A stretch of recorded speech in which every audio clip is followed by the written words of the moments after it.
महाराष्ट्र के पूर्व गृह मंत्री अनिल देशमुख ईडी की हिरासत में हैं। उन्हें करीब 13 घंटे की पूछताछ के बाद गिरफ्तार किया गया था।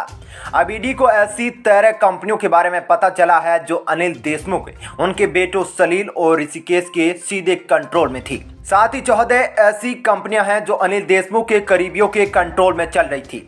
सूत्रों के मुताबिक इनमें से कुछ सेल कंपनियां भी है। ईडी की जांच में यह बात सामने आई है कि इन कंपनियों के बीच लगातार ट्रांजैक्शन हुए हैं। ईडी ने कोर्ट में दावा किया है कि इन संस्थाओं का इस्तेमाल कथित तौर पर अनिल देशमुख के गलत तरीके से कमाए गए धन के इस्तेमाल के लिए किया गया था। अब इनसे जुड़े बैंक खातों की जांच की गई तो पता चला कि देशमुख के परिवार के मेंबर्स के जरिए अप्रत्यक्ष रूप से नियंत्रित कंपनियों से बड़े पैमाने पर पैसे का फ्लो हुआ है। इन कंपनियों की बैलेंस शीट और बैंक अकाउंट स्टेटमेंट की जांच से संकेत मिलता है कि इनमें से कुछ संस्थाओं का कोई वास्तविक व्यवसाय नहीं है।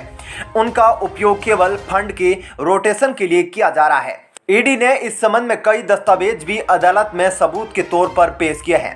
अनिल देशमुख मुंबई के पूर्व पुलिस कमिश्नर परमवीर सिंह द्वारा लगाए गए 100 करोड़ की वसूली मामले में आरोपी भी है।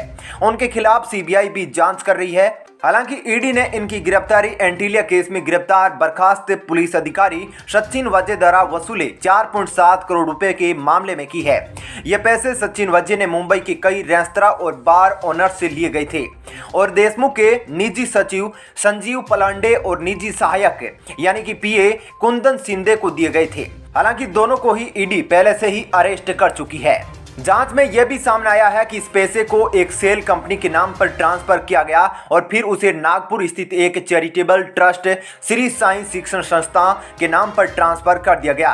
इस ट्रस्ट को देशमुख का परिवार चला रहा है। इसे मनी लॉन्ड्रिंग मानते हुए ईडी ने देशमुख को गिरफ्तार किया है।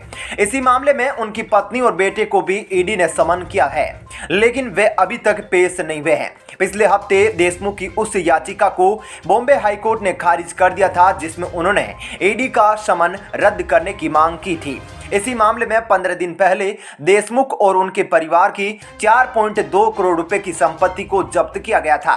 इसमें नागपुर का एक फ्लैट और पनवेल की एक जमीन शामिल है। इसी मामले में देशमुख के पीए संजीव पलांडे और पीएस कुंदन सिंधे को अरेस्ट किया गया था।